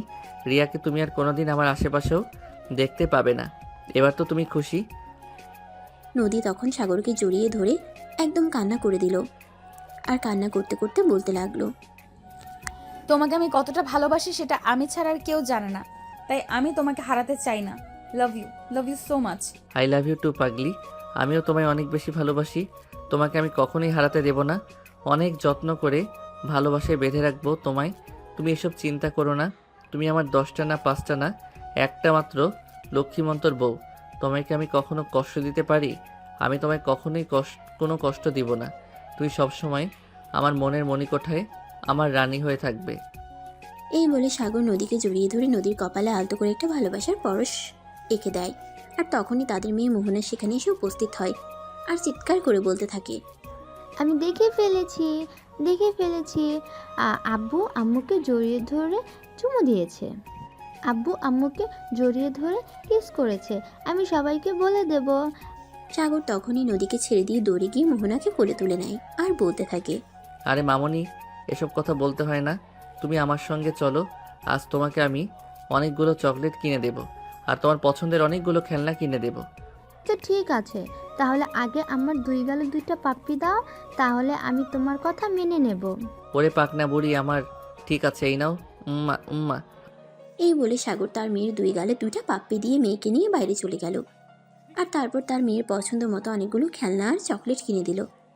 তারপর রাত 11টার দিকে বাসায় ফিরে আসলো। মেয়েকে নিয়ে তার বন্ধুদের সঙ্গে গল্পগুজব করছিল। এদিকে নদী তো একদম আগুন হয়ে আছে। ছোট্ট একটা মেয়েকে নিয়ে কেউ এত রাত পর্যন্ত বাইরে থাকে নাকি? সাগর বাড়িতে এসে কলিং বেল চাপ দিতেই নদী দৌড়ে এসে দরজা খুলে দিল আর মেয়েকে সাগরের কোল থেকে নিয়ে সাগরকে বলতে লাগলো, তোমার সাহস দেখে আমি অবাক না হয়ে পারি না। আমার এইটুকু একটা মেয়েকে নিয়ে তুমি বাইরে চলে গিয়েছিলে, আর এখন রাত 11টা বাজে। এতক্ষণ তোমার বাড়িতে আসার সময় হলো? আরে বাবা, অনেকদিন পর আমার পুরনো বন্ধুর সঙ্গে দেখা হয়েছিল। সেও তার বাচ্চাদের নিয়ে ঘুরতে বের হয়েছে। তাদের নিয়ে গল্প গুজব আর খাওয়া দাওয়া করতে করতে লেট হয়ে গেছে। আমার মেয়েকে তুমি বাসায় রেখে গেলেই পারতে। তুমি তো জানো আমার মেয়েকে আমি কখনোই এত রাতে বাইরে থাকতে দেই না। আচ্ছা বাবা, ঠিক আছে, আর কখনোই আমি মেয়েকে নিয়ে এত রাতে বাইরে থাকবো না। এখন চলো, খুব ক্ষুধা লেগেছে, খেতে হবে। অতঃপর নদী আর কোনো কথা না বলে সাগরকে নিয়ে ডাইনিংয়ে টেবিলে চলেই আসলো আর সাগরকে খাবার খেতে দিল। খাওয়া দাওয়া শেষ হলে সবাই রুমে ঘুমিয়ে পড়লো। এরপর দেখতে দেখতে আরও বেশ কয়েক মাস সময় চলে গেল। শীতকাল চলে এসেছে। অফিসে কাজের চাপ একটু কম, তাই সাগর নদীকে বলল, চলো না আমরা একটু কোথাও থেকে ঘুরে আসি। বিয়ের তো অনেক বছর কেটে গেল, তোমাকে নিয়ে কোথাও ঘুরতে গেলাম না, হানিমুনও তো করা হলো না, চলো না। বিয়ের এত বছর সময় কেটে গেছে, আর এতদিনে তোমার হানিমুনে যাওয়ার কথা মনে পড়েছে? এখন কি মেয়েকে নিয়ে হানিমুন করতে যাব নাকি? নির্লজ্জ একটা, লজ্জা শরম বলতে কিছু নেই। আবার লজ্জা শরম আসলো কোথা থেকে? এখানে আমরা ঘুরতে যাব, সেখানে আমাদের মেয়েও যাবে আমাদের সঙ্গে, তাতে কি হয়েছে? মেয়েকে নিয়ে হানিমুনে যাওয়ার ভাগ্য কি আর সবার হয় নাকি? এই যা, বিয়ের এত বছরে ওনার একবারও মনে হলো না হানিমুনে যাওয়ার দরকার। এখন মেয়েকে নিয়ে হানিমুনে যাবে। আমি যাব না, তোমার যা ইচ্ছা তুমি তাই করো। প্লিজ লক্ষ্মী বউ আমার, না করো না। আমার বন্ধুরা তো সবাই এই সবে মাত্র বিয়ে শাদী করেছে, বউ নিয়ে হানিমুনে যাচ্ছে, কিন্তু আমার তো একেবারে অল্প বয়সেই বিয়েটা হয়ে গেছিল। যখন বউকে চিনিস সেটা ঠিক করেই বুঝতামই না। তাই তো বলছি, চলো এবার হানিমুনটা সেরে আসি।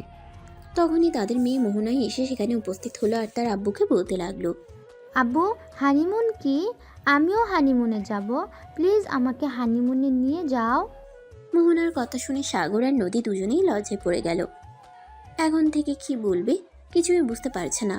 তখনই হঠাৎ সাগর কথাটা ধামাচাপা দেওয়ার জন্য তার মেয়েকে বলল, বাবা, সেরকম কিছুই না।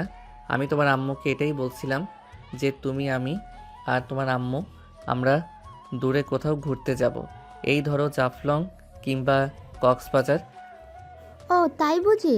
তাহলে তো খুবই ভালো, খুবই ভালো খবর।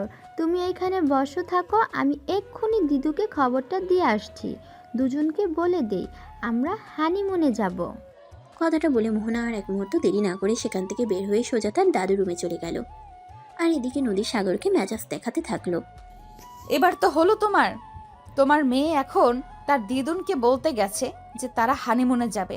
তোমার লাজ লজ্জা বলতে কোনো কিছু আছে কিনা সেটাই আমি বুঝতে পারছি না। আরে তুমি আমাকে কেন মেজাজ দেখাচ্ছ? আমি কি জানতাম নাকি মোহনা এই সময় চলে আসবে? তো তার দাদুর রুমে ছিল, ও চলে এসেছে আর শুনে নিয়েছে, তো আমি কি করব সেটাই আমাকে বলো। হ্যাঁ, তোমার তো করার কিছুই নেই। এখন ঢাক ঢোল পেটাও আর মেয়েকে নিয়ে হানিমুনে যাও। আমি তোমাকে কিছুই বলবো না, যাও। এই নিয়েই কথা কাটাকাটি হচ্ছিল সাগর আর নদীর মাঝে। অপরদিকে মোহনা ততক্ষণে তার দিদুনের ঘরে চলে গেছে আর তার দিদুনকে বলছে, দিদু, দিদু, আমি, আব্বু আর আম্মু আমরা হানিমুন করতে যাব, তুমি যাবে আমাদের সাথে? মোহনার কথা শুনে তার দিদুন হাসবে না কাঁদবে সেটাই বুঝতে পারছে না। এটুকু একটা মেয়ে এই কথা কোথায় শুনলো? এদিকে তার দাদা ভাইও হাসছে মোহনার কথা শুনে। দাদু ভাই, তোমরা যাও, ঘুরে এসো। আমরা যাব না তোমাদের সঙ্গে, আমার তো কোমরে ব্যথা করে হাঁটতে পারি না, ঘুরতে যাব কি করে? তুমি তোমার আব্বু আম্মুকে নিয়ে যাও, ঘুরে এসো। দাদা দাদা যাবে না? এই কথা শুনে মোহনার মন খারাপ হয়ে গেল। সে মন খারাপ করে রুমে চলে আসলো আর তার আব্বুর কোলে উঠে তার আব্বুর গলা জড়িয়ে ধরে বলতে লাগলো, আব্বু, তুমি দাদাভাইকে কোমর ব্যথার ওষুধ এনে দাও না। দাদাভাই বলেছে দাদাভাইয়ের কোমরে ব্যথা করে, তাই দাদাভাই আমাদের সাথে হানিমুন করতে যাবে না। মামুনি, আসলে তোমার দাদা ভাইয়ের তো বয়স হয়েছে, আর বুড়ো বয়সে এরকম একটু হয়। সমস্যা নেই, আমরা অন্যবার তোমার দাদাকে নিয়ে অন্য জায়গায় ঘুরতে যাব। এখন আমরা ঘুরে আসি। এই বলে সাগর কোনো রকমের কথাটা ধামাচাপা দিল, আর তারপর মেয়েকে নিয়ে বেশ কিছুক্ষণ গল্পগুজব করলো। তারপর মেয়েকে বুকের উপর ঘুম পাড়িয়ে ঘুমিয়ে পড়লো। তারপর চলে গেল আরও বেশ কয়েকদিন। সাগর অফিসে সব কাজকর্ম শেষ করে বাসে এসেই নদীকে বলছে, নদী, কাপড় চোপড় সব প্যাক করে নাও, আমরা কালকেই কক্সবাজার ঘুরতে যাচ্ছি। নদী, কাপড় চোপড় সব প্যাক করে নাও, আমরা কালকেই কক্সবাজার ঘুরতে যাচ্ছি। আরে এক রাতের মধ্যে সব কিছু কী করে গোছগাছ করে নেব? তাছাড়া রিমি তো বলেছিল সেও আমাদের সঙ্গে যাবে। তার হাজব্যান্ডের অফিস থেকে ছুটি নিতে পারবে কিনা সেটাও তো জানা দরকার। রিমি তার হাজবেন্ডকে নিয়ে আমাদের সঙ্গে যাবে, এই কথা তুমি আগে আমাকে কেন বললে না? তাহলে তো আমি আগেই জানিয়ে দিতাম। আমি তো ভেবেছিলাম শুধু আমরাই যাব। ঠিক আছে, সমস্যা নেই, আমি রিমির হাজবেন্ডের অফিসে কথা বলে দেখছি আর ছুটি নেওয়া যায় কি না। ঠিক আছে, তাহলে আমি রিমিকে ফোন দিয়ে বলে দিচ্ছি যে আমরা কালকে যাচ্ছি আর সব কিছু গুছিয়ে নিতে। আচ্ছা ঠিক আছে, তুমি রুমিকে ফোন দিয়ে বলে দাও সব কিছু গুছিয়ে নিতে, আর আমি তার হাজবেন্ডের অফিসে ফোন দিয়ে কথা বলছি। এই বলে সঙ্গে সঙ্গেই সাগর রিমির হাজব্যান্ডের অফিসে ফোন দেয় আর তার এমডির সঙ্গে কথা বলে তার ছুটি কনফার্ম করে দেয়। আর তারপর সে নদীকে বলে, আমি রিমির হাজবেন্ডের অফিসে কথা বলেছি, অফিস থেকে তাকে ছুটি দেবে। তুমি রিমিকে ফোন দিয়ে বলে দাও সব কিছু গুছিয়ে নিতে, আমরা কাল সকাল হলেই রওনা দিচ্ছি। ঠিক আছে, আমি এক্ষুনি রিমিকে ফোন দিচ্ছি। তুমি একটা কাজ করো, ফ্রেশ হয়ে আসো, আমি তোমাকে খাবার দেই। তখন সাগর নিজের রুমে চলে যায় আর ফ্রেশ হয়ে খাবার খেতে আসে। এদিকে নদী সাগরকে খাবার দিয়ে রিমিকে ফোন দেয়। আসসালামু আলাইকুম আপু, কেমন আছিস? ওয়ালাইকুম আসসালাম। এই তো আল্লাহর রহমতে ভালোই আছি। তোর কি অবস্থা? তুই কেমন আছিস? এই তো আলহামদুলিল্লাহ, আল্লাহর রহমতে ভালোই আছি। মোহনা মামুনির কি খবর? মামুনি কেমন আছে? এই তো ভালোই আছে। তোকে একটা কথা বলার জন্য ফোন দিলাম। তুই না বলেছিলি তুই আমাদের সঙ্গে কক্সবাজারে যাবি? আমরা কালকে যাচ্ছি। তোর দুলাভাই তোর হাজব্যান্ডের অফিসে ফোন দিয়ে বলে দিয়েছে তোর হাজব্যান্ডকে অফিস থেকে ছুটি দিবে। তুই সব কিছু গুছিয়ে নে, আমরা কাল সকালেই রওনা দেব। আরে আপু, কালকে সকালে আমরা ঘুরতে যাব, আর এই কথাটা তুই এখন আমাকে জানালি? এত তাড়াতাড়ি সব কিছু গোছগাছ করা যায় নাকি? কিছুই করার নেই, তোর দুলাভাই এই মাত্রই বাসায় এসে আমাকে জানালো, তাই আমি এক্ষুনি তোকে ফোন করলাম। একটু কষ্ট করে সব কিছু গুছিয়ে নে, কিছুই করার নেই। আচ্ছা ঠিক আছে, দেখি আমি কত দূর করতে পারি। আচ্ছা একবার মোহনা মামুনিকে ফোনটা দাও না। মোহনা মামুনির সঙ্গে অনেক দিন ধরে কথা বলা হয় না, মামুনির সঙ্গে একটু কথা বলতে ইচ্ছে করছে। ঠিক আছে, মোহনা তার দাদুর ঘরে আছে, তুই একটু ওয়েট কর। আমি তোর দুলাভাইকে খাবার খেতে দিয়েছিলাম, আমি এক্ষুনি উপরে যাচ্ছি আর মোহনার কাছে ফোন দিচ্ছি। এই বলে নদী ফোন দিয়ে তার শাশুড়ির রুমে চলে গেল। সে তার শাশুড়ির রুমে গিয়ে দেখতে পেল মোহনা তার শাশুড়ির সঙ্গে বসে খেলা করছে। তখন সে মোহনাকে বলল, মোহনা মামুনি তোমার খালামণি ফোন দিয়েছে, বলেছে তোমার সঙ্গে কথা বলবে। তুমি তোমার খালামণির সঙ্গে কথা বলবে? হ্যাঁ অবশ্যই, কেন নয়, আমার একটা মাত্র খালামণি, আমি আমার খালামণির সঙ্গে কেন কথা বলবো না? তুমি ফোনটা দাও আমার কাছে, আমি আমার খালামণির সঙ্গে কথা বলি। মেয়ের কথা শুনে নদী একদম হতবাক। মেয়ে তার এত কথা শিখে গেছে কবে থেকে? অবাক হয়ে অনেকক্ষণ মেয়ের দিকে তাকিয়ে আছে। তারপর ফোনটা মেয়ের হাতে তুলে দিল। আসসালামু আলাইকুম খালামণি, কেমন আছো? ওয়ালাইকুম আসসালাম মামুনি। এই তো আলহামদুলিল্লাহ ভালো, তুমি কেমন আছো? এই তো খালামণি, ভালো আছি। তুমি তো আমাকে ভুলে গেছো, আমার সাথে একবারও দেখা করতে আসো না। আমার প্রতি তোমার জন্য মন খারাপ লাগে না? কি করব মামুনি, অনেক কাজের চাপে ব্যস্ত থাকতে হয়, তাই তো তোমার সঙ্গে দেখা করতে যেতে পারি না। তবে কাল তো আমরা ঘুরতে যাচ্ছি, আগামী এক সপ্তাহ তোমার সঙ্গেই থাকবো, তোমাকে অনেক সময় দেব, তোমার সঙ্গে অনেক খেলাধুলা করব। ও তাই? আচ্ছা ঠিক আছে খালামণি, আমিও তোমার সাথে অনেক খেলাধুলা করব। আচ্ছা তাহলে এখন রাখি, আমি এখন দাদুর সাথে খেলা করছি। ঠিক আছে পাকনা বুড়ি আমার, রাখি তাহলে। এই বলে রিমি ফোনটা কেটে দিল। আর কিছুক্ষণ পর নদী ফোনটা নিয়ে খাবার টেবিলে চলে গেল। সাগর ততক্ষণে খাবার শেষ করে ফেলেছে। সাগর তখন নদীকে বলল, তো রিমি কি বললো তার কোনো সমস্যা হবে না তো? না, আমি তোমাকে সব কিছু বলে দিয়েছি। ও তো বললো ওর কোনো সমস্যা হবে না। যাই হোক, তুমি রুমে চলে যাও, আমি এগুলো গুছিয়ে তারপর আসছি। আজ তো আর রাতে ঘুমাতে পারবো না। তোমার কাপড় চোপড়, আমার কাপড় চোপড়, মেয়ের কাপড় চোপড় আর প্রয়োজনীয় সব জিনিস নিতে হবে। এগুলো গোছগাছ করতে করতে তো রাত শেষ হয়ে যাবে। তারপর আর ঘুমাবো কখন? সমস্যা নেই, তুমি এগুলো গুছিয়ে তারপর রুমে আসো, আমি তোমাকে সাহায্য করছি। এই বলে সাগর নিজের রুমে চলে গেল। আর এদিকে নদী সবকিছু গুছিয়ে রাখে। তারপর রুমে গিয়ে দেখে সাগর ততক্ষণে অনেক জিনিসপত্রই গুছিয়ে নিয়েছে। এটা দেখে নদী সাগরকে বলতে লাগলো, তুমি আবার কষ্ট করে সবকিছু গোছগাছ করতে গেলে কেন? আমি তো চলেই আসছিলাম। আমি তো সবকিছু গুছিয়ে নিতে পারতাম। সারাদিন অফিস করে এসেছো, তোমার শরীর তো এমনিতে টায়ার্ড, এখন আবার এগুলো করতে গেলে কেন? আমি সারাদিন অফিসে কাজ করি, তার মানে এই নয় যে আমার বউ সারাদিন বাসায় বসে বসে খায়। আমার বউ তো আমার ফ্যামিলি সামলাচ্ছে, আমার সংসার সামলাচ্ছে, আমার মেয়েকে সামলাচ্ছে। তারও তো অনেক দায়িত্ব, সেও তো বাড়িতে সারাদিন অনেক কাজ করে, তার বুঝি টায়ার্ড লাগে না? ওরে বাবা রে বাবা, বউয়ের জন্য এত দরদ কোথা থেকে উতলে উতলে পড়ছে। আচ্ছা, তোমাকে একটা কথা বলার ছিল। আব্বু আম্মুকে তো বলা হলো না আমরা কক্সবাজার যাচ্ছি। হ্যাঁ, সেটাই তো আমার তো একদমই মনে ছিল না। তো কাজ করো, তুমি আব্বু আম্মুকে গিয়ে বলে এসো আমরা কক্সবাজার যাচ্ছি, আর তাদের কিছু লাগবে কিনা সেটাও জিজ্ঞাসা করে এসো। ঠিক আছে, কোনো সমস্যা নেই, আমি এক্ষুনি যাচ্ছি। এই কথা বলে নদী উপর থেকে বের হয়ে সোজা তার শাশুড়ি রুমে চলে গেল। সে তার শাশুড়ি রুমে গিয়ে দেখতে পেল মোহনা ততক্ষণে ঘুমিয়ে গেছে। তার শাশুড়ি মা মোহনাকে ঘুম পাড়িয়ে কোলে নিয়ে বসে আছে, আর তার শ্বশুর মশাই পাশেই শুয়ে শুয়ে টিভি দেখছে। নদী রুমে ঢুকে তার শাশুড়ি আম্মুকে বলল, মোহনা ঘুমিয়ে গেছে, সেটা আপনি আমাকে বললেন না কেন? আমি রুম নিয়ে ঘুম পাড়িয়ে দিতাম। আপনি কেন এখানে কোলে নিয়ে বসে আছেন? এমনিতেই আপনার কোমরে ব্যথা, তারপর তো আরও ব্যথা বেড়ে যাবে। কিছুই হবে না, আমার কলিজার টুকরো একটা মাত্র নাতনিকে নিয়ে খেলাধুলার আনন্দ করলে আমার খুব ভালো লাগে। ও, এই ব্যাপার। আচ্ছা ঠিক আছে, পরে কিন্তু আবার বলবেন না নাতনি কোলে নিয়ে কোমরে ব্যথা হয়ে গেছে। যাই হোক আম্মু, আপনাকে একটা কথা বলতে এসেছিলাম। বলো না, তুমি কি বলতে এসেছিলে? আম্মু, আমরা তো কালকেই কক্সবাজার যাচ্ছি, তাই আপনাকে আর আব্বুকে বলতে এলাম আপনাদের কিছু লাগবে কিনা। আপাতত আমাদের কিছু লাগবে না, তবে যদি পারো তাহলে আমাদের জন্য আরেকটা নাতি নিয়ে এসো। আম্মু, সেটা তো আর এখন সম্ভব নয়।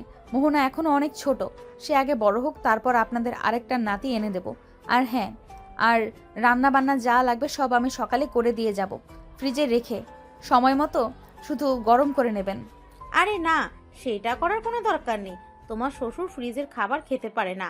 তাছাড়া আমি এখনো এতটা অচল হয়ে পড়িনি যে আমি এইটুকু রান্না করে খেতে পারবো না। তুমি সংসারে এসেছো থেকে সংসারের সমস্ত দায়িত্ব নিজের হাতে তুলে নিয়েছো, সব কিছু নিজের হাতে সামলাচ্ছ।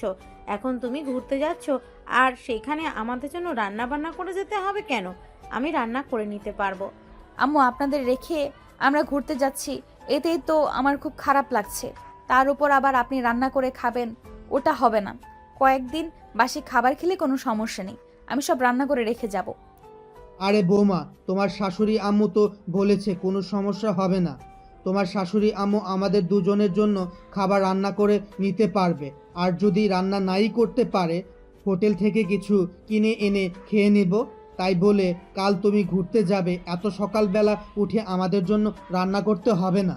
তোমার শ্বশুরমশাই একদম ঠিক কথাই বলেছে। আমি যদি রান্না করতে না পারি তাহলে অনলাইনে খাবার অর্ডার করে নেব, কিন্তু তোমাকে সকালবেলা ঘুম থেকে উঠে এত কষ্ট করে আমাদের জন্য রান্না করতে হবে না।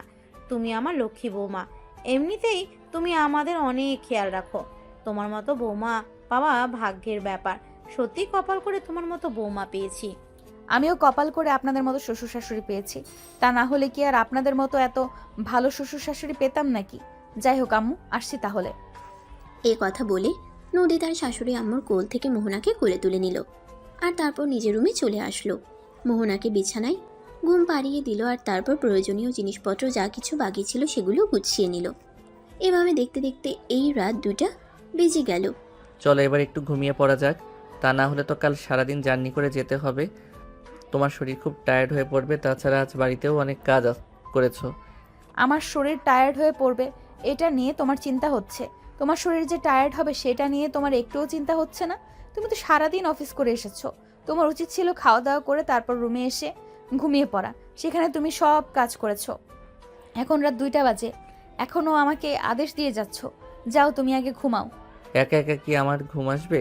আমার বউটা যতক্ষণ আমার বুকে মাথা রেখে না ঘুমায় ততক্ষণ কি আমি ঘুমাতে পারি? ঠিক আছে, বিছানায় যাও, আমি ফ্রেশ হয়ে ড্রেস চেঞ্জ করে তারপর আসছি। এই কথা বলে নদী আলমারি থেকে নাইট ড্রেস বের করে ওয়াশরুমে চলে গেল। আর এদিকে সাগর বিছানায় শুয়ে মেয়ের মাথায় হাত বোলাতে থাকলো। কিছুক্ষণ পর নদী ফ্রেশ হয়ে ড্রেস চেঞ্জ করে তারপর রুমে আসলো। নাইট ড্রেসে নদীকে একটু অন্যরকমই সুন্দর লাগে। সাগর এক পলকে নদীর দিকে তাকিয়ে আছে। এটা দেখে নদী বলতে লাগলো, কি ব্যাপার, কি হলো? তুমি এইভাবে আমার দিকে হা করে তাকিয়ে আছো কেন? মনে হচ্ছে যেন জীবনে এই প্রথম আমাকে দেখছো। না গো বউ, আমি জীবনে প্রথমবার তোমাকে দেখছি না। আমি যতবারই তোমাকে দেখি ততবারই নতুন করে তোমার প্রেমে পড়ি। হয়েছে, এখন আর আমাকে কোনো পাম দিতে হবে না। তাড়াতাড়ি ঘুমিয়ে পড়ো, তা না হলে আবার সকালবেলা ঘুম থেকে উঠতে পারবে না। আর ঘুম থেকে উঠতে না পারলে যে হানিমুনে যাওয়া মিস হয়ে যাবে, সেটা তো তুমি খুব ভালো করেই জানো।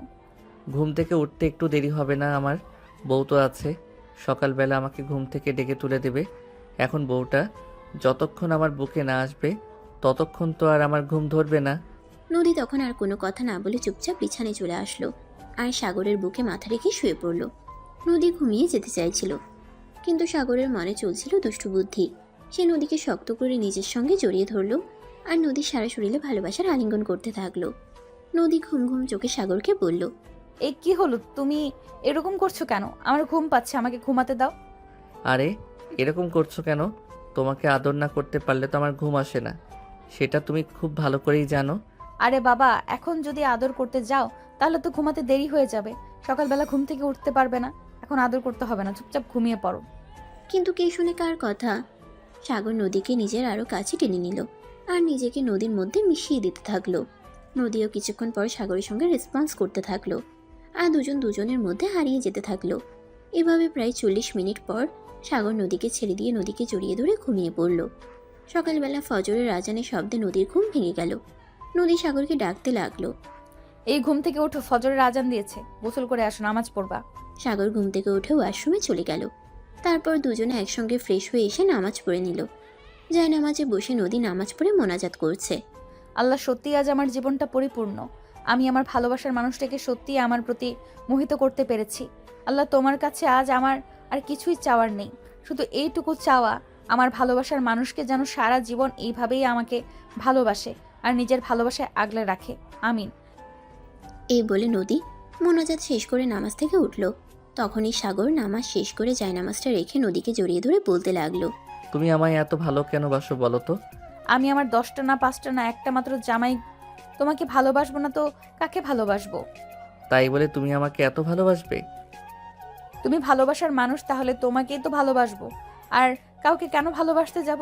তোমায় অনেক বেশি ভালোবাসি গো। তুমি কখনো আমার জীবন থেকে হারিয়ে যেও না। তুমি যদি কখনো আমার জীবন থেকে হারিয়ে যাও, আমি বাঁচবো না। কখনোই হারিয়ে যাব না পাগলি, তোমায় অনেক বেশি ভালোবাসি। আই লাভ ইউ পাগলি। মুয়া। এই বলে সাগর নদীকে জড়িয়ে ধরে তার কপালে ভালোবাসার পরশ এঁকে দিল। এভাবেই চলছিল তাদের দুষ্টু মিষ্টি প্রেমের গল্প। আমাদের আজকের গল্পটা আপনাদের কাছে কেমন লেগেছে অবশ্যই ছোট্ট একটা কমেন্ট করে জানাবেন। ভালো থাকবেন সবাই। আবার দেখা হবে নতুন কোনো প্রেমের গল্পে। আল্লাহ হাফেজ।